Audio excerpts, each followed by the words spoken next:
For everyone tuning in just now, we're giving it a couple of minutes so that all attendees can access the webinar, and we'll start very soon. Hang tight, please.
In the meantime, if everyone attending could post in the chat where you're tuning in from, where are you from, and what your general interest at the conference is, to start kicking it off. And yeah, just to create some participation from you guys.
Welcome.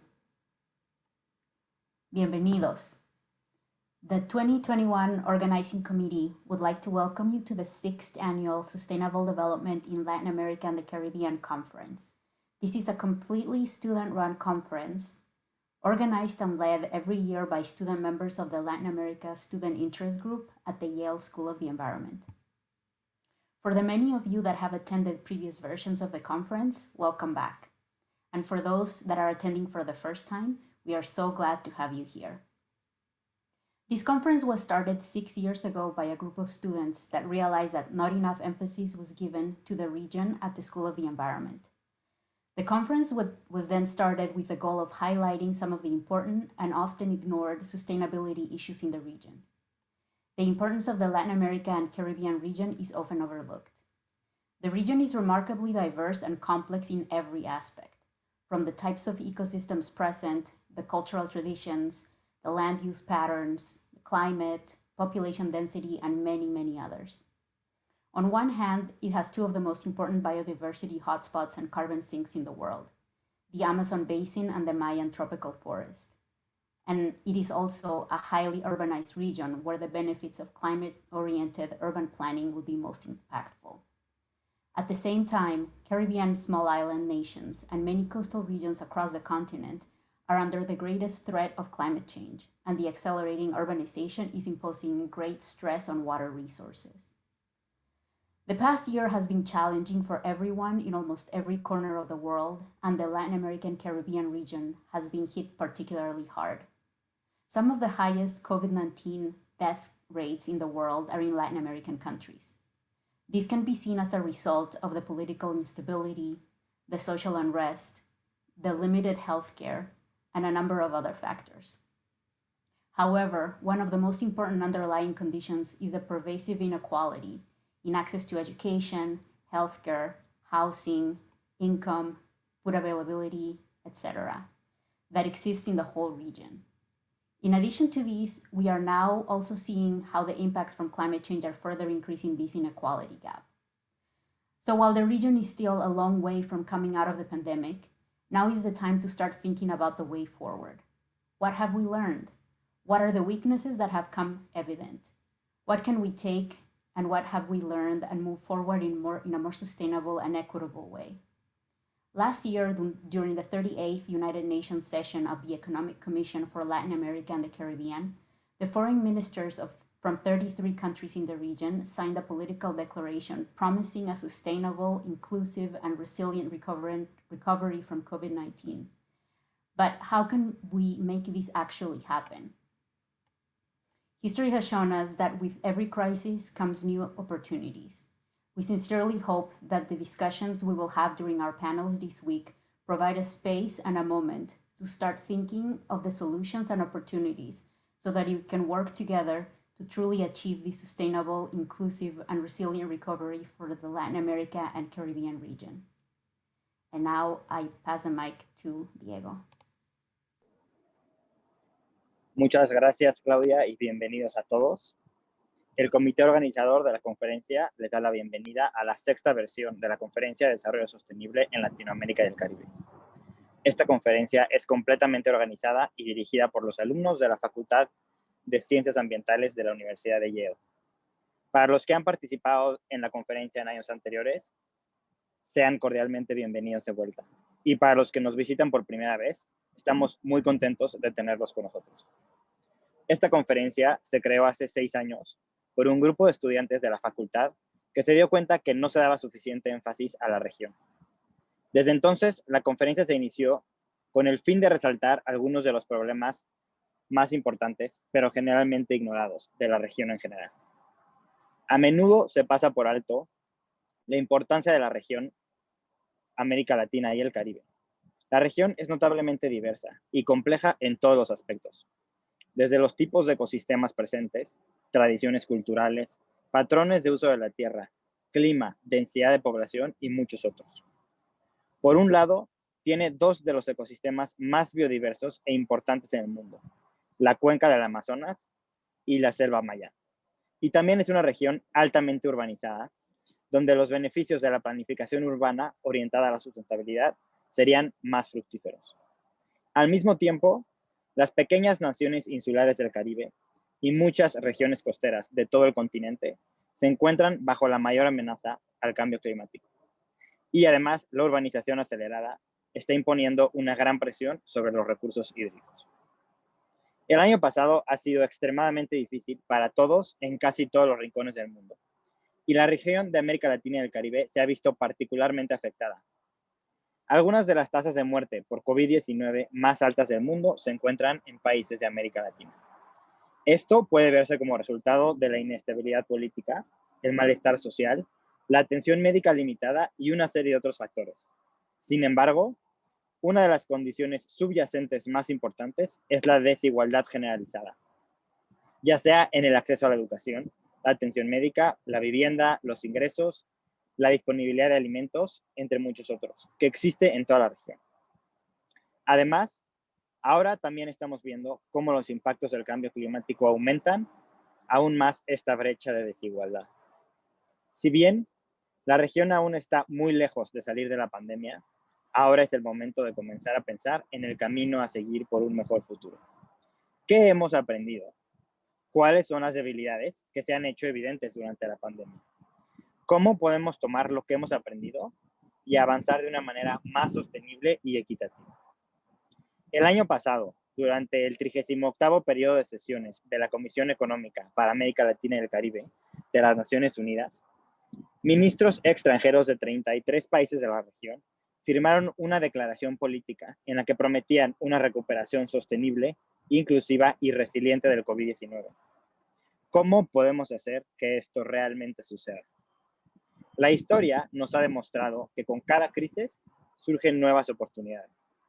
Esperamos sinceramente que las discusiones que tendremos durante nuestros paneles esta semana brinden un espacio y un momento para comenzar a pensar en las soluciones y oportunidades del futuro, de modo que podamos trabajar juntos para lograr verdaderamente esta recuperación sostenible, inclusiva y resiliente para nuestra querida América Latina y el Caribe. And with that, we give a formal commencement to the conference. I will now start by introducing Dr. Giancarlo Delgado, who is our first keynote speaker.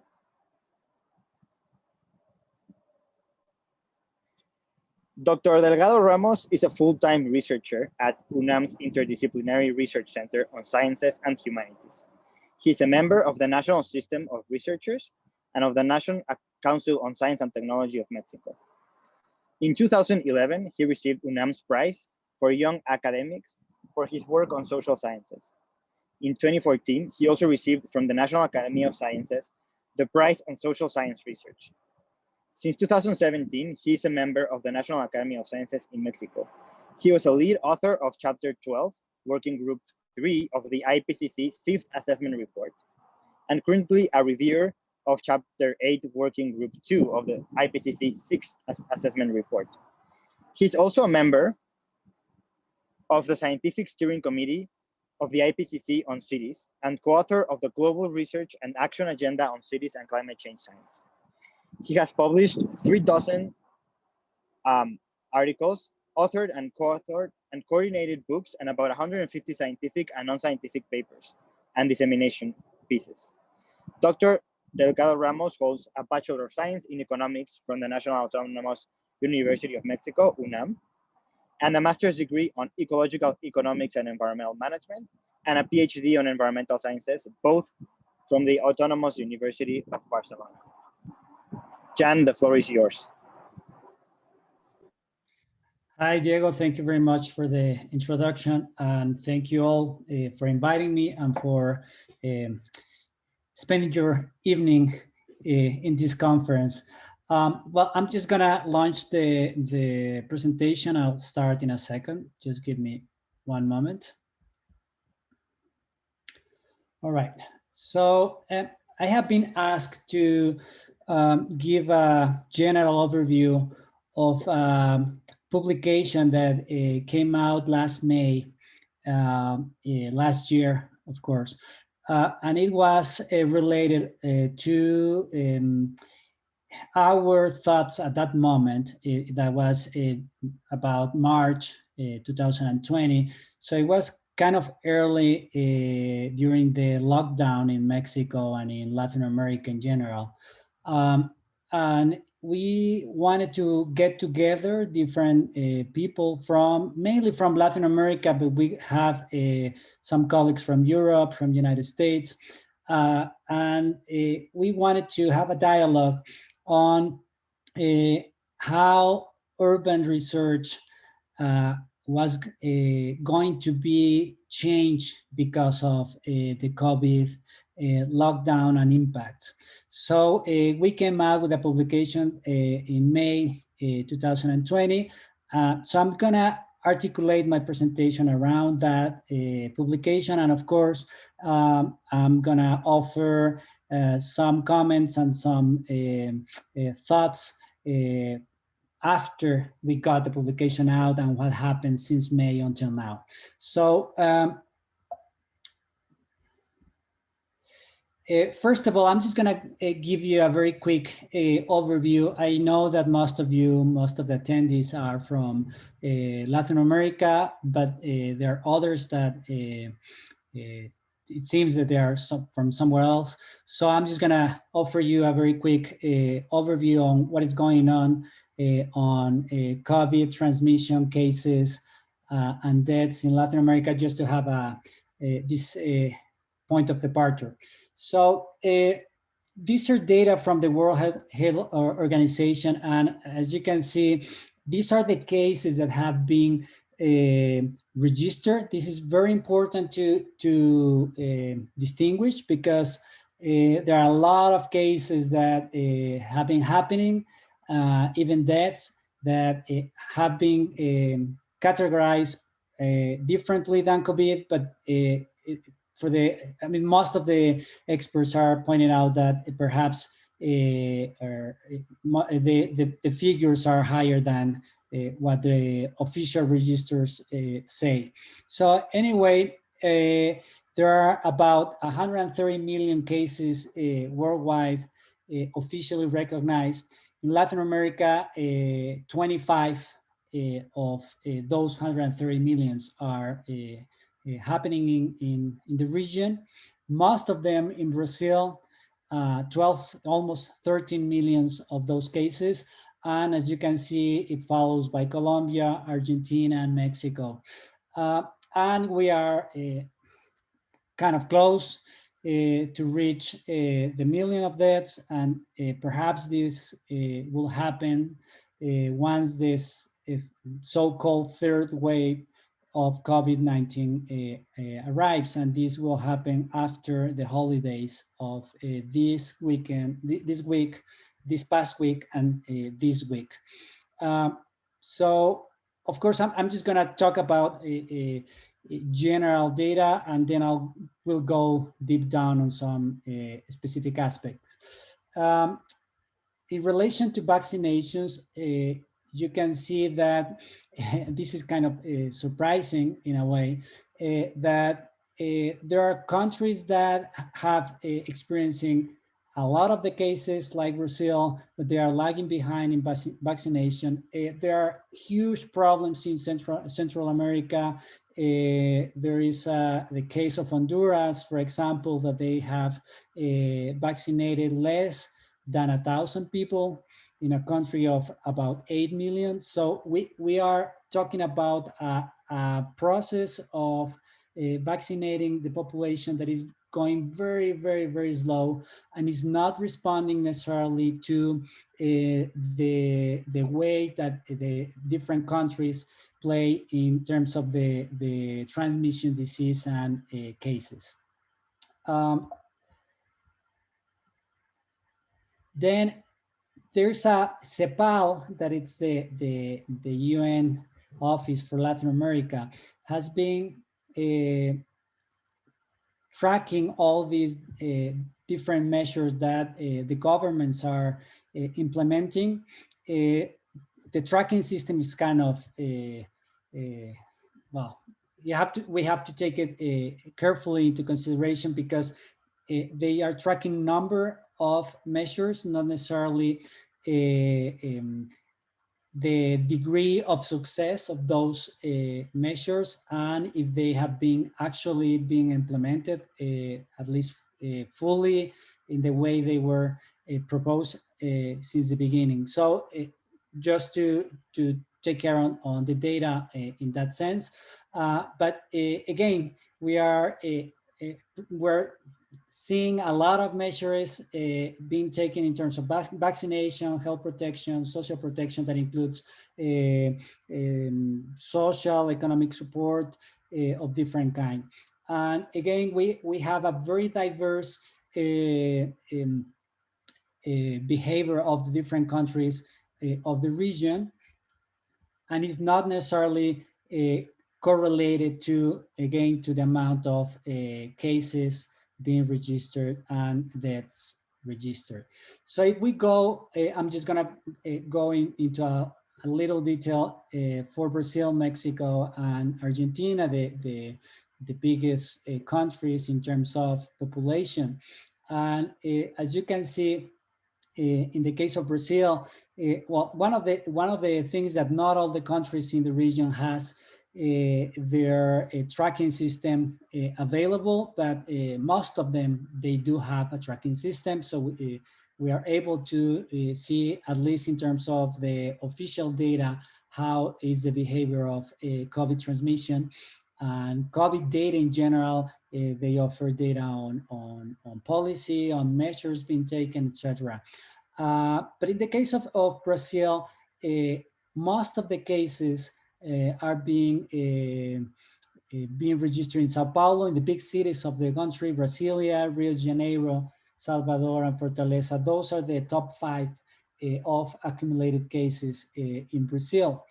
In the case of Mexico, we follow the same path, in the sense that Mexico City and its metropolitan area is the one that have most of the cases. We are in about 2.2 million cases of COVID. And in the case of Argentina, is exactly the same behavior in terms of the big cities. The big urbanizations are concentrating most of the transmission and most of the disease cases being officially recognized. So one of the first things that we can confirm is that cities in Latin America, as in the rest of the world, are concentrating most of the COVID-19 cases. And that's why cities become very important in terms of not only confronting COVID-19, but also confronting current and future challenges. And of course, within those challenges, we have not only sanitary challenges, but all very well-known challenges that, of course, they are very different from region to region. But in the case of Latin America, as you already said in the presentation, a lot of the challenges are related to poverty, to urban marginalization, etc. We will see those characteristics in a moment. So one of the features of the Latin American region is that a lot of the countries present, not that much Brazil, but most of the countries in Latin America, they present this phenomenon of macrocephaly, meaning that, I'm supposing that you already know the term, but I'm just going to explain it anyway. Meaning that most of the population, most of the urban population concentrates in one city.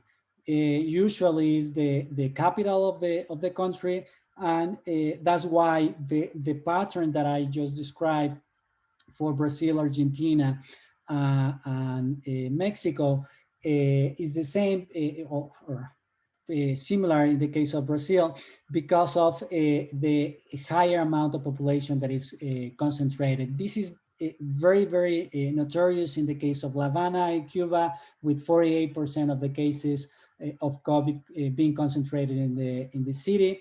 Pretty much very close as well is Buenos Aires, with 42%, and Mexico City with 27% of total COVID cases. I'm gonna talk very often of Mexico City because it's the case that I know most.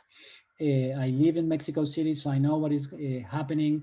So I just want to make the distinction. When I say Mexico City, I'm referring to the administrative boundary of Mexico City. We just changed the name a couple of years ago from Federal District to Mexico City. So it's the urbanization of 8 million inhabitants, not the 21 million inhabitants that it's usually referred in the literature. That's the metropolitan area. So I'm gonna be very specific. Mexico City will be 8 million, metropolitan area will be 20 million inhabitants. So in the case of Mexico City, 27% of the COVID cases are there, but if we take into account the metropolitan area, we could be talking about a third of the cases being concentrated in Mexico City. So this is only to highlight again this how urban macrocephaly relates to the persistence of the transmission of COVID-19. So this is the publication I was talking about at the beginning. We got 31 chapters. It is freely available online, so you can take a look on that.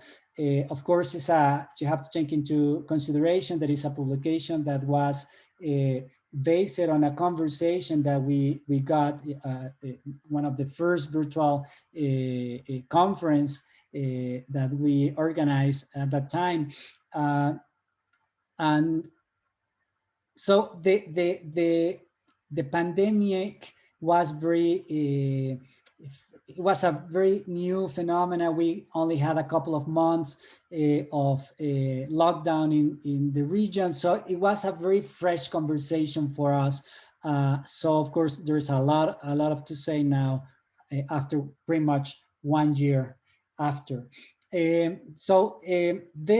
publication, and I'm just gonna present the structure of the book, and this will be the way in which I will be able to go deep into certain aspects of what is happening with cities in the region, what are the challenges ahead. The first thing that I could say is that the pandemic brought into light, and that was something that we realized very, very quick, brought into light all issues like poverty, like urban crowding, like marginalization, etc. All these uneven production of urban space and their implications were again put onto the table. They had certain aspects, a lot of attention that they have lost relatively in the conversation, and of course it was not only about all issues that had light again and they were gaining more weight in the conversation. It was also about new issues, new challenges, not only for cities, but also for research, for urban research. So our publication was very focused on which were the new directions, which were the key questions, the new reframing that we needed in our research related to cities. So that was one of the issues that we realized in that publication. And of course, these old challenges were not only a problematic in Latin America, but also were an opportunity to move towards a different kind of urbanization, different kind of cities. And again, as already been said in the presentation, towards more sustainable, more resilience, more inclusive, and just cities in Latin America. The second issue that we realized was that all these teleconnections, all these synergies that cities have among them, but also with their peri-urban areas and worldwide through imports and exports of resources, of services and goods. They were well, at that time were being transformed. They were being affected due to different policies, different measures, and different rhythms of the COVID transmission worldwide. So we countries that have a lot of manufacturing processes like Mexico or like Brazil and Argentina in Latin America, they experience problems in production because of supply chain breakdowns. That's one example of how all these urban teleconnections were affecting urban economies. But perhaps one of the first aspects that were more evident was this connectivity of cities and how the transmission of the SARS-CoV-2 virus was in a way very connected to all these air transportation dynamics between different cities. So it revealed that urban teleconnections that in the literature were and are being analyzed a lot, they were gaining a lot of importance in the context of COVID. And it was not only about dynamics in terms of urban flows of energy and materials or information as the urban metabolism literature has been talking about, but it was now about sanitary issues as well. So it was one element that propelled the discussion on the relevance of urban teleconnections, the positive and negative synergies among different aspects. And of course, this will take us to the discussion of the urgency of moving towards a more integral urban planning process in cities in general, but certainly in Latin America, where we have a lot of limitations in that arena. And of course, the issue of a multi-temporal, multi-spatial scales as something very important. The last point that we realized, and these were the three main points of departure of our research at that time and our conversation that we got, was that, as I already said, a lot of classical questions for framing our research needed to be revisited. They needed to consider a lot of the things that were happening, the changes that we were experiencing in terms, for instance, on how cities are planned, how cities are operated, how urban divide takes place and affects life and life quality, of course, in the context of COVID pandemic. And urban divide is not only about digital divide, it's about access to health services, access to water, access to public services in general. So we will see that in a moment. So all these issues that were all challenges in terms of the challenges that cities were facing in terms of waste management, for instance, that's a headache for a lot of cities in Latin America. Well, it became even more relevant issue in the context of COVID because of different reasons that I will talk about in a few minutes. So we need a new way of approach, a new lenses to see all these old, but also to be able to detect the new challenges ahead. Not only, as I said, for cities, but also for our own research. So one of as in follow all the green text that I will present in the following images is related to the general issues that were tackled in the publication. And I'm just gonna offer a very general quick overview of those, considering not only what the authors in the book offered in terms of their own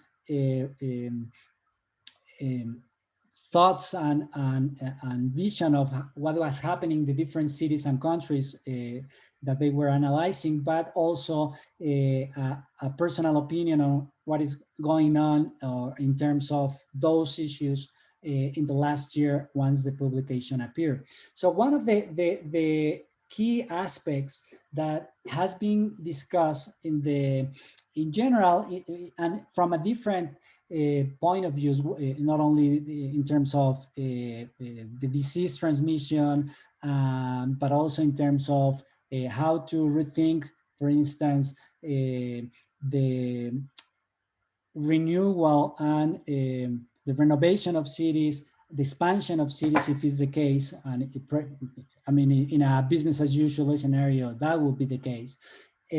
So one of the issues that is very important is density and urban form. There is a certain characteristics that have been discussed, and one of the earliest conclusions that we got, even in that book, as early as the beginning of last year, it was that the attack rate increases with city size. And that's very, very true for the case of Latin America and this macrocephaly phenomena that I already described. Closed environments, and we know that now very clear, increase the chance, sorry about the mistake on the text, of the transmission than open air environments. And that's something that we already know, but this was a very early aspect that we were indicating in that publication. And the last one, I think, is the most relevant, is this discussion that has been permeating the literature. There is not an agreement on that. That's why I am writing in the terms of do not necessarily, density is not necessarily correlated to higher transmission rates.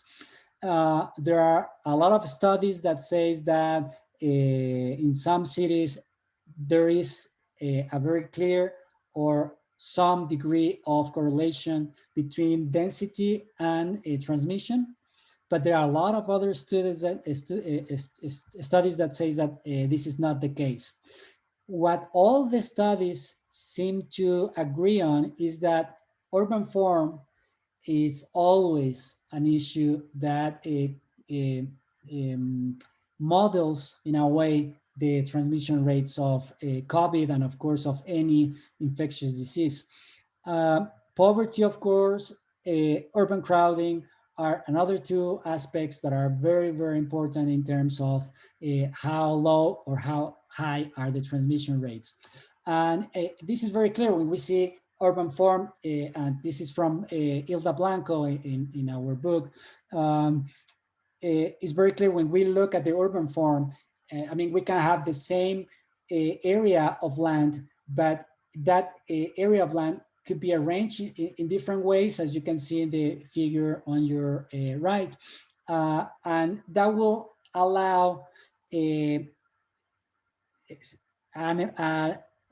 friendly environment to the virus to propagate faster or the other way around. So I'm just gonna give a very short examples. In the case of the high-rise, low coverage, the users of such building are forced to share elevators, use elevators, and the degree of propagation of the virus within that vertical building will be high.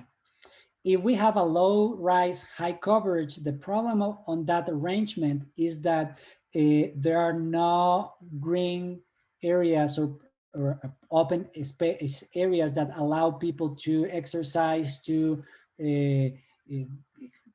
go out a little bit and change the environment of the lockdown within their house.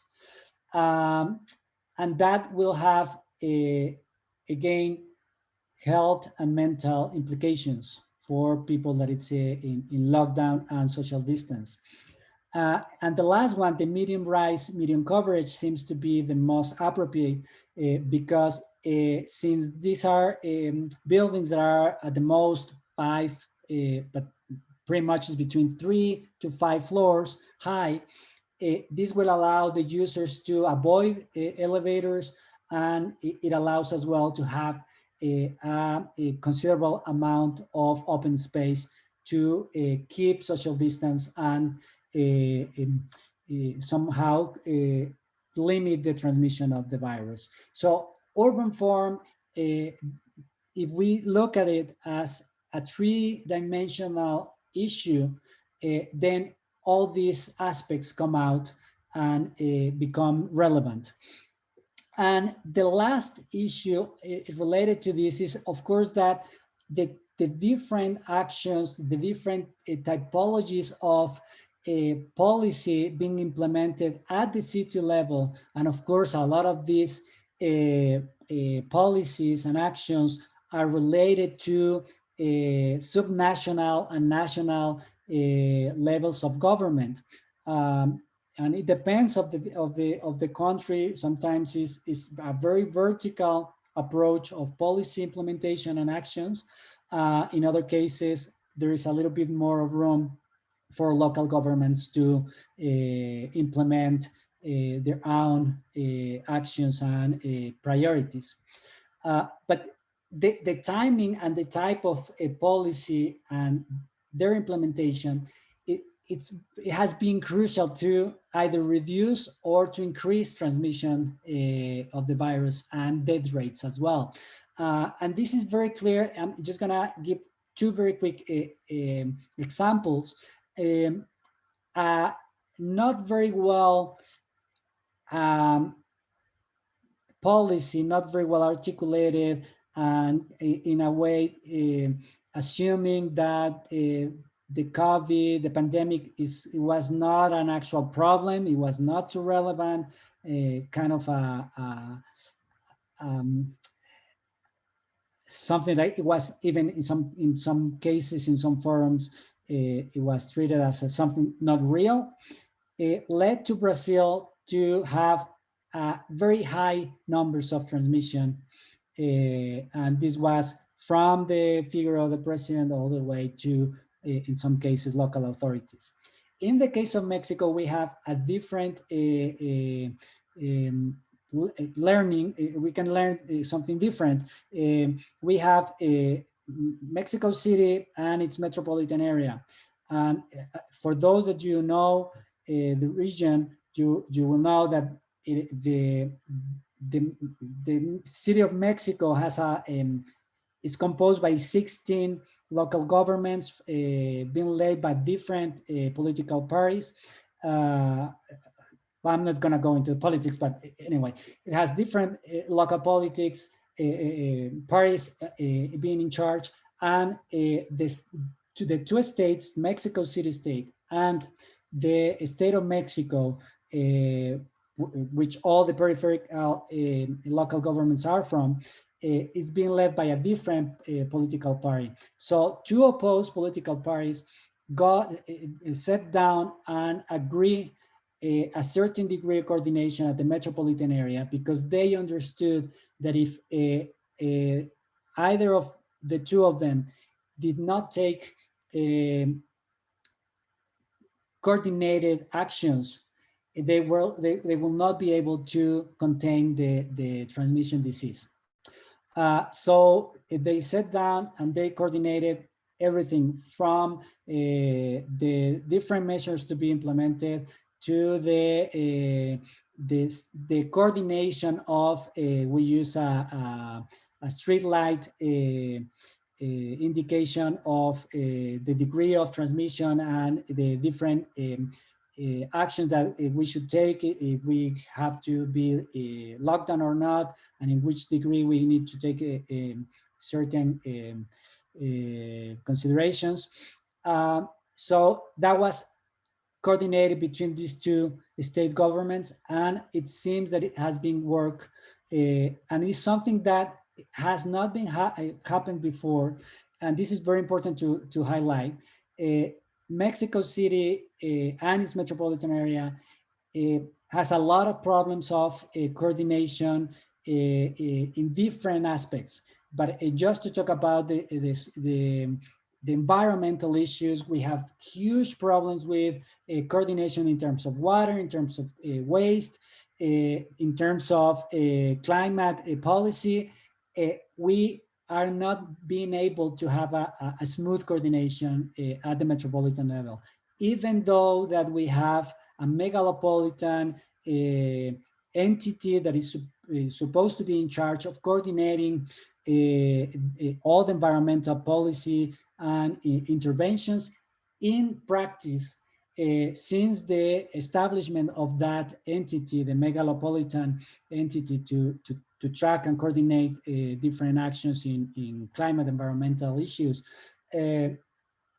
since then, we haven't been able to have this coordination in the way that environmental and climate issues demand. But it was very surprising that in the context of COVID, that coordination happened very quick. So what we can learn on that is that coordination can happen.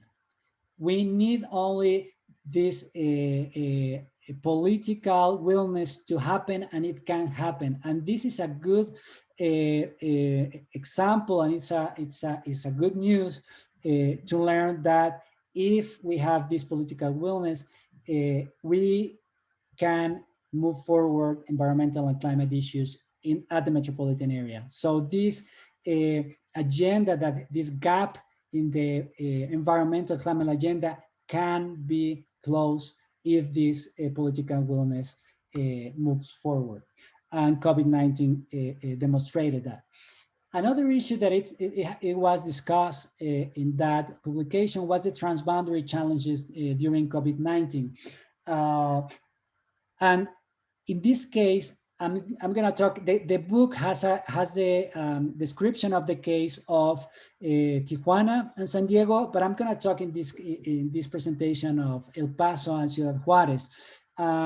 There's two reasons for that. One is that you can read about the Tijuana case in the book, and the other one is because I know very well the El Paso Ciudad Juarez case, because we were carrying out a research project on energy, water, and food nexus in a transboundary context, and the context was El Paso and Ciudad Juarez. And before the pandemic. And before that, we realized that the high degree of vulnerability of the area in terms of climate environmental stresses. And we learned a lot about the synergies between El Paso and Ciudad Juarez in terms of not only of goods and services that flow from one side to the other, but also in terms of all this working force that move every single day from Ciudad Juarez to El Paso. A lot of students that, Mexican students that go to El Paso to study at the university. So this movement of people is constantly and very high. This is the context previous to the pandemic. And we learn a lot of other issues in terms, for instance, of energy dependency, in terms of a flood vulnerability that they have, mostly Ciudad Juarez, because of the degree of land that is lower in Ciudad Juarez. And one of the issues that were very interesting is at that time, people from both sides in the United States and, well, in Texas and in Chihuahua in Mexico, that were in charge of policy at some level, all of them were very worried about infectious disease transmission. And we didn't have the pandemic. it was only because of the degree of migration that the border experienced every single day. And they wanted to do something, and while we learn about the potential actions that they could implement, we discovered that poor people, poor population in El Paso goes to Mexico, go to Ciudad Juarez to buy food because it's cheaper. So the vulnerability is not only with the poor Mexicans in Ciudad Juarez, but there is a vulnerability that is being affected nowadays because the border is closed in El Paso as well. So there is there's all these connections between El Paso and Ciudad Juarez that pretty much is one urbanization. I mean, in terms of, in physical terms, it's a continuous urban built environment, but actually it is a divided urbanization, very different cities on one side of the border than in the other, because of land uses, land form, fundings for offering public services, etc., etc., etc. So I just wanted to give this context because in the case of the sister cities that we have between Mexico and United States, and perhaps this is a case in other transboundary territories, we already had a lot of complexities, a lot of dependencies, a lot of vulnerabilities, and in the context of COVID, the impacts got deeper for both sides. It's not only the impacts are not only experienced on one side of the border, let's say the poor side of the border. This is not the case. The transboundary urbanizations are more complex than that, and that's what we can see in the case of Ciudad Juarez, and certainly in the case of Tijuana. I cannot go into more details on that case, but there are a lot of things to say in terms of emergency services, in terms of binational commerce, etc., etc. Then other aspects that became very important in the context of the conversation we had during the publication that I'm talking about. It became very clear that urban services and mobility were confronting a lot of changes. And I'm just gonna go very quick on some of these challenges and changes that were, and we are still experiencing in these different systems, network systems of cities. So first of all, I'm going to talk about water, energy, and waste services as essential services that are crucial at any given time, but certainly during a lockdown pandemic context. Transportation system as well. And of course, transportation and mobility are not the same, but transportation systems and how they function, and the degree of mobility that has the different parts of the city and the different inhabitants are very important because of different reasons that I'm just gonna talk about it very quick. And it happens also the same in terms of green, public, and open spaces. The degree of accessibility offers certain advantages or disadvantages to the inhabitants that live in a city. So this is the case of Mexico, Mexico City again, and the metropolitan area. And this is an atlas of urban vulnerability in the context of COVID that was developed by the Institute of Geography of UNAM, the National Autonomous University of Mexico. And as you can see in the first map, going from left to right, the degree of vulnerability in purple, it's related to the health dimension, and it's pretty much related to the degree of accessibility that inhabitants have. So as you can see, all the peri-urban area has more critical degree of accessibility. They pretty much they do not have access.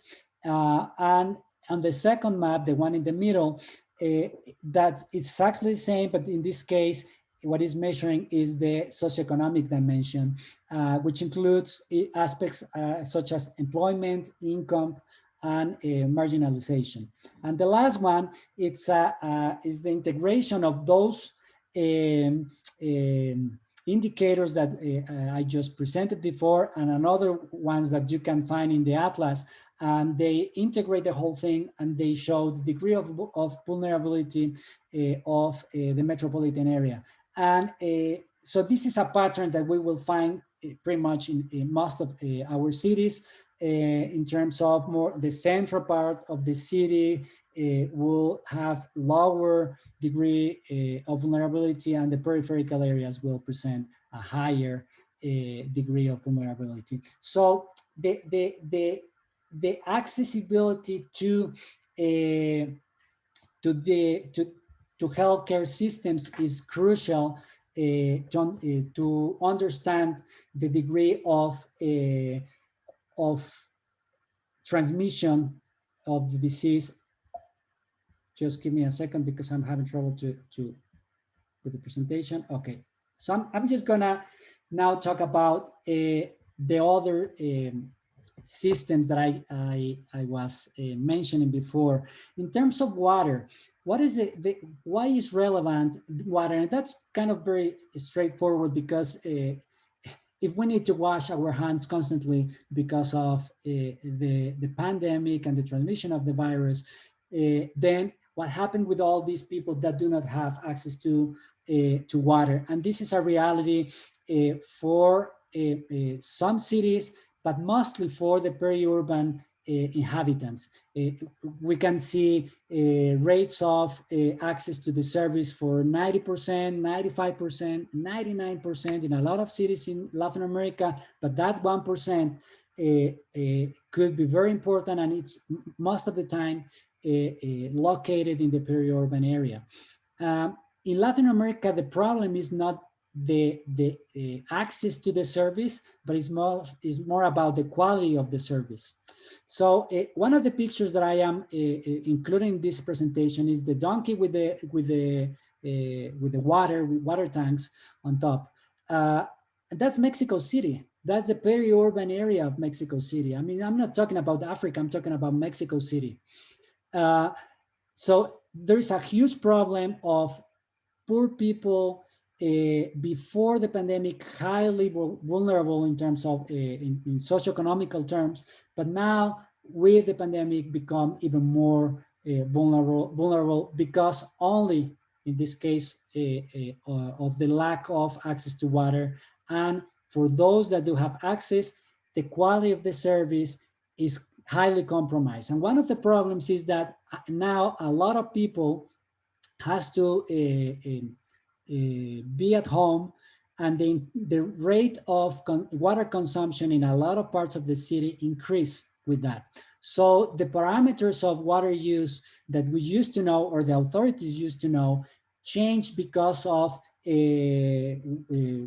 people staying at home, working at home, etc. And that's something that the water authority had to learn at the time.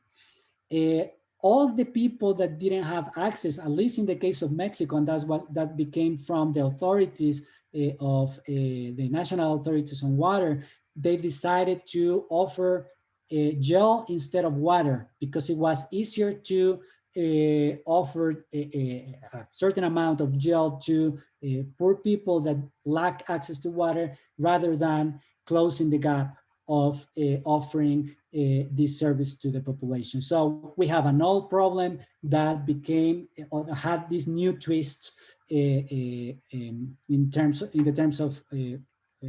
I already explained. In the case of energy, there's one issue that has not been resolved, by the way, in terms of water, that it's the transmission of the virus through water. Is not sufficiently known how the virus moves in wastewater, and what the water authorities have to do in order to tackle that problem, if that is a problem to be tackled. Now, the case of energy is very important because we need energy not only to operate the water system. Mexico City, for instance, has to pump water 1 kilometer up because we import a third of the water from 2 neighborhood basins. So we need water for that, but we need, we need energy for that, but we need energy to operate hospitals. We need energy to teleworking, for teleeducation. We need energy for everything. So energy was a crucial thing and is a crucial thing for all our cities, and even more in a context of a lockdown. Just to have in mind the amount of energy that we are consuming doing this activity, along with millions of similar activities worldwide, led the global data centers to a context of increasing rates of energy consumption. We were consuming about 205 terawatts in 2018. Nowadays, last year we were consuming 250 terawatts. That's 1.5 gigatons of CO2 that are related to the operation of those global data centers that, by the way, are becoming every year more efficient. So we are pressuring a lot of different issues of this complex system that we call cities, and global cities in a way, because they are all articulated. In terms of waste, well, we are dealing a lot of issues, the classical issues that we are facing in Latin America in terms of waste management and sustainable management of waste. The informality of we have a high degree of informality in that sector as well, and the COVID-19 context made all this very difficult for the formal and informal sector or dimension of the waste management sector. All the value chains of recycling have been disrupted worldwide, not only in Latin America. All this plastic and cardboard packaging that we are consuming because of lockdown increased a lot. Just the plastic packaging increased 5.5% last year due to the pandemic response. We are presenting already a very worrying impact of all this plastic that is being discarded, these new waste that are the face mask. Well, only last year it's has been calculated that 1.5 billion face masks have been discarded into the oceans. So that it's becoming an issue in our coastal cities, an issue in terms of global ecology, of course. And in general terms, for water, energy, and waste, what we have been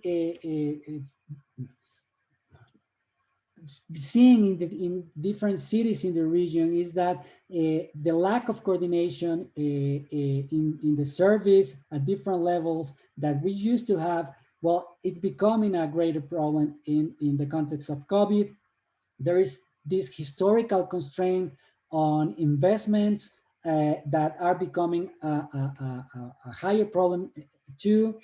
The operational capacities, we in general have limited operational capacities in a lot of these public services in the Latin American cities, and in the context of social distances, in the context of people that has higher vulnerability because of their own health conditions, if they are obese, if they have certain diseases, well, they become more vulnerable. and they cannot work or they cannot work as they used to. So the operational capacities of all these um, entities in charge of the public services were and are still being affected. But that's exactly the same case for the institutional capacities in terms of policymakers, in terms of the parliamentarians, that in addition to a lot of people that has presented the disease or that has been already not only affected but is dead, and that's the case of a lot of politicians, a lot of heads in charge of local governments. They were affected in all these different ways.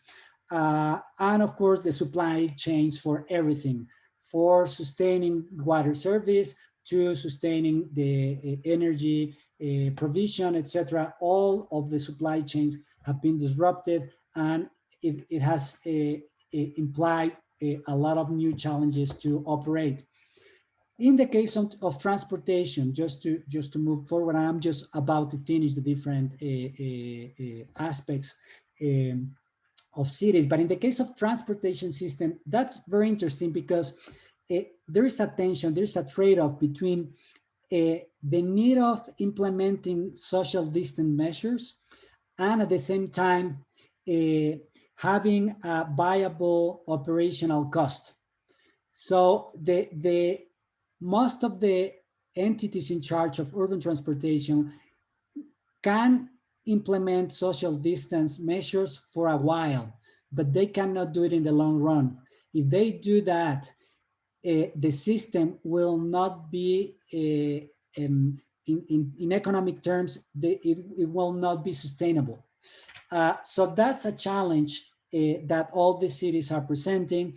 Of course, there's some people that can stay at home and make teleworking, such as my case, but there's a lot of people that cannot have that possibility. They need to move, they need to go and work in the conditions that exist in every city. So transportation is very important to sustain formal and informal economy.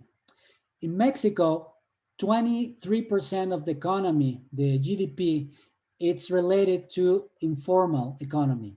So all this informal economy is not, we're not talking about a little piece of the cities, we're talking about, in some cases, a very important chunk of the economic activity that it's affected by a poor provision of transportation services. And of course, all the accessibility to healthcare centers or to the working space that somehow they operate in the conditions of lockdown are being affected if transportation systems are not operating normally.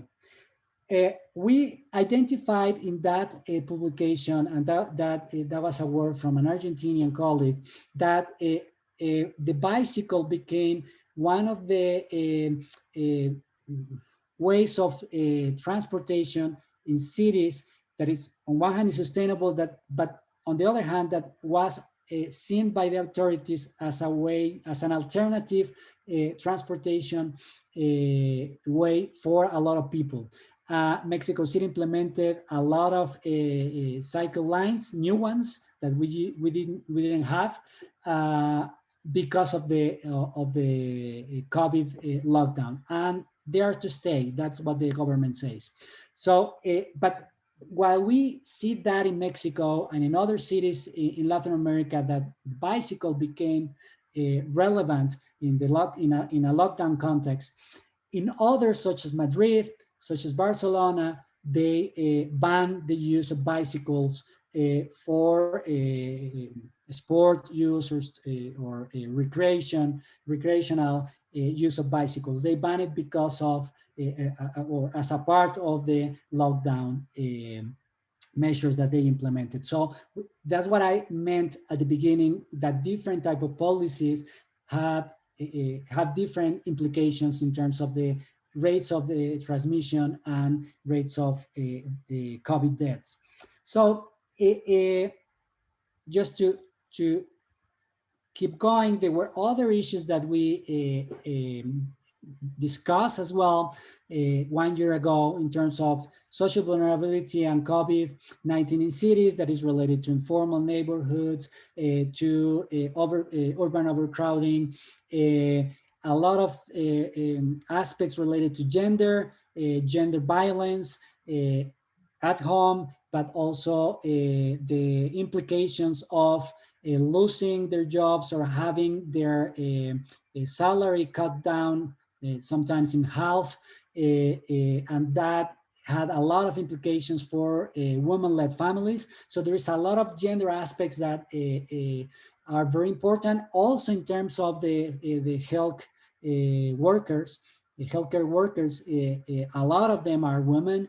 And so there is a payload that is different between a man and woman in terms of the disease attention at these healthcare centers.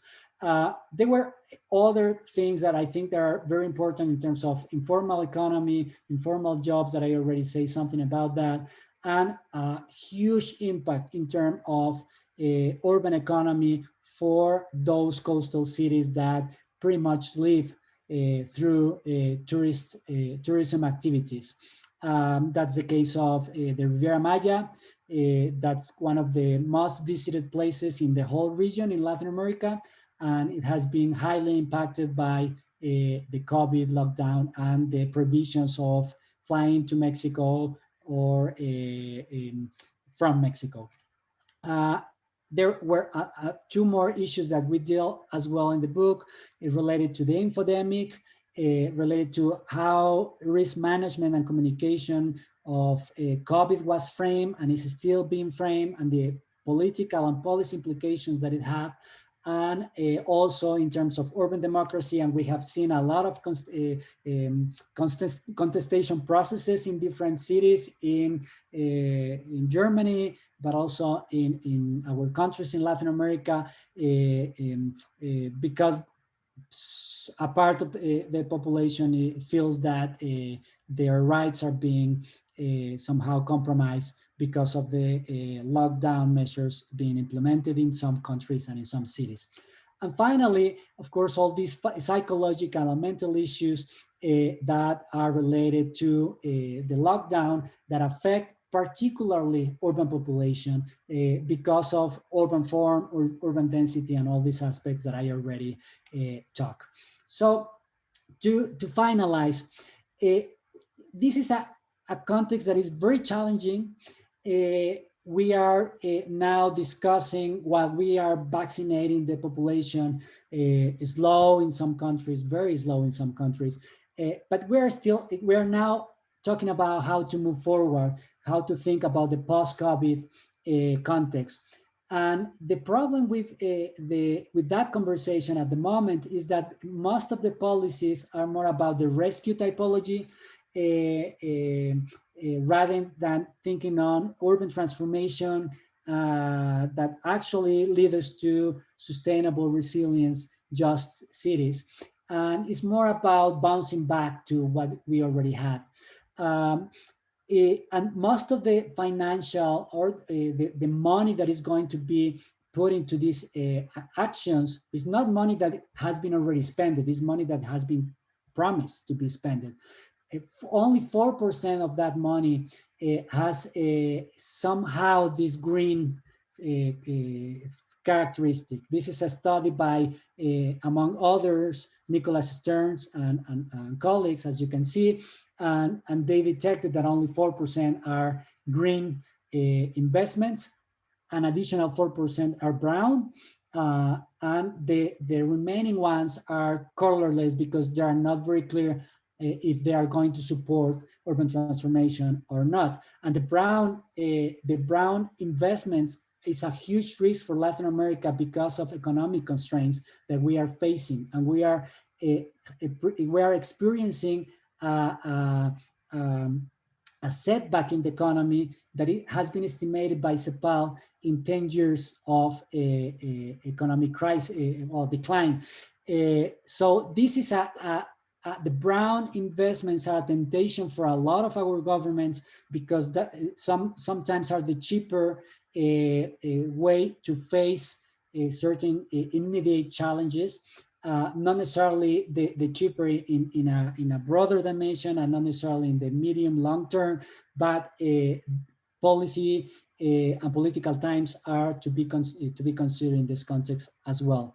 So pretty much what we are looking at Latin America, I'm not gonna read what we have here. I'm just gonna say that perhaps we are in this place that we have the opportunity to implement transformational actions to move forwards to the type of cities that we desire, sustainable, resilience, etc.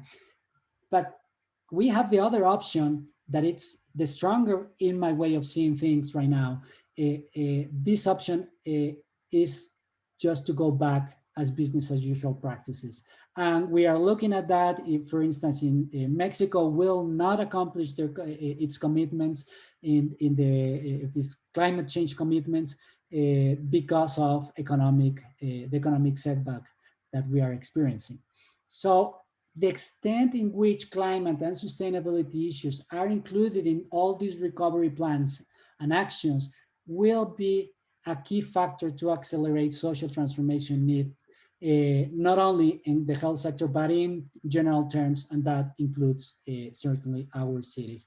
So just to finish, this is my last figure. What I did yesterday was to make an analysis of the Scopus and the Web of Science literature to find out what happened with the scientific knowledge related to COVID and cities and COVID and urban issues. And we corroborate that we were not that lost one year ago. We detected 14 clusters, as you can see in the figure, and all of them are of different nature. Some of them are more related to a more health, an approach that comes more from health management. Others are more from the urban managers, etc. So I don't have time to describe it, but just to say that we were not that lost on our conversation 1 year ago. And of course, the publications have been growing since then. We detected almost 3,000 papers related only to urban issues and COVID. So I just wanted to finish with that. And thank you very much.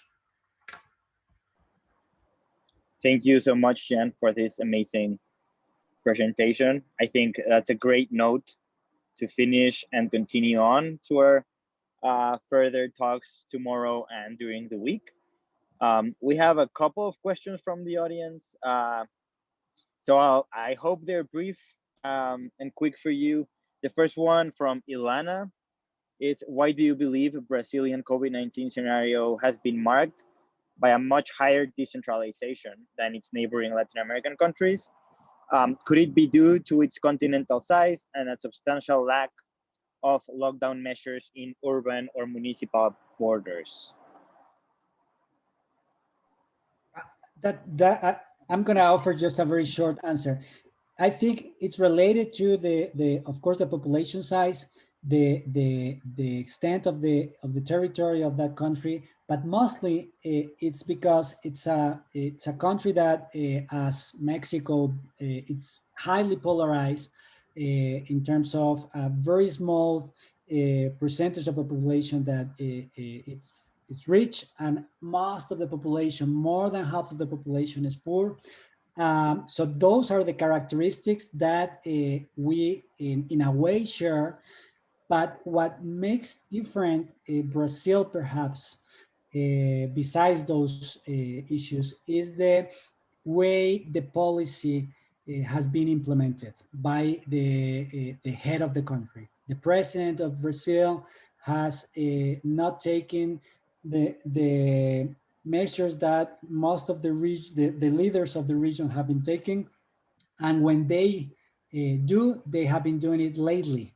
So once the problem achieves a degree of pretty much a unmanageable problem, then they start applying these measures. So I think it's an issue of the type of policy, the timing in the policies, and the attitude of the policymakers in terms of considering the COVID context, a context that it's nothing new and they can operate as business as usual, and they discover that they cannot. Great, thank you. We actually have 4 questions, so I'll read through the second question quickly. What additional analysis can be made about transboundary challenges in critical cases, like those cities and towns that share borders with Venezuelan cities, taking into account the magnitude of the migration rate in recent years and its increase due to the pandemic? I think this relates to your example about El Paso and Ciudad Juarez and its analogy to Venezuela. Well, my very short answer is that I don't know. I mean, I know the problematic in general terms. They have a lot of dependencies in terms of energy flows between Colombia and Venezuela. Of course, all the humanitarian crisis and the migration flows that are expelling, Venezuela is expelling a lot of connationals. So I know the problematic, but I could not say something in particular. I mean, I think the challenges are very similar. When people moves, they move with everything, with their body and with their viruses and with everything and with their needs and with their dreams. And those are issues that have to be considered because I'm gonna go back to the case I know well, just to make my argument. If Mexico and the United States believe that by building a wall, by putting police officers in both sides of the border, that will stop people from coming, that's a mistake, and that's something that we already experienced. The issue has to be solved at the origin of the problem. The basis of the problem is that the economies of Central America are not offering the basic conditions for these people to live, to have a decent quality of life. So we need to tackle very deep and very well-known socioeconomic problems that are that are common for the whole region, but are deeper in Central America or in Venezuela, for that matter, in order to actually tackle the problem of containing migration. We will always have migration, but this is a very spectacular, different in terms of size and the type of the migration that we're looking at in the case of Venezuela, in the case of Central America as well. So I think we need in general, not only for our cities, but for tackling the challenges that the Latin America region is experiencing, we need a more broader, more integral, more systemic approach to the problems. We cannot operate in a linear way, in a positive way that if we do A, then we will have the B result. That is not the way things function, at least not in terms of social phenomena. And policymakers and decision makers need to address this reality in order to actually solve the problems that we are facing. COVID, I mean, with COVID or without COVID. Amazing. And the last question we have time for, unfortunately, will be from Anthony. Anthony asks that you mentioned that some of your data and analysis in that publication are slightly dated or probably like a year old. Given what we have learned in recent months about more of the pandemic dynamics and some of the new challenges that we're facing. What would you say has changed the most significantly in terms of knowledge versus what you either have presented or written in that publication? Well, perhaps I did not say the things correct. Our publication is more centered on having a dialogue and a conversation. Is more it's more focused on the type of questions that we need to address for moving forward urban research. It's not about offering data.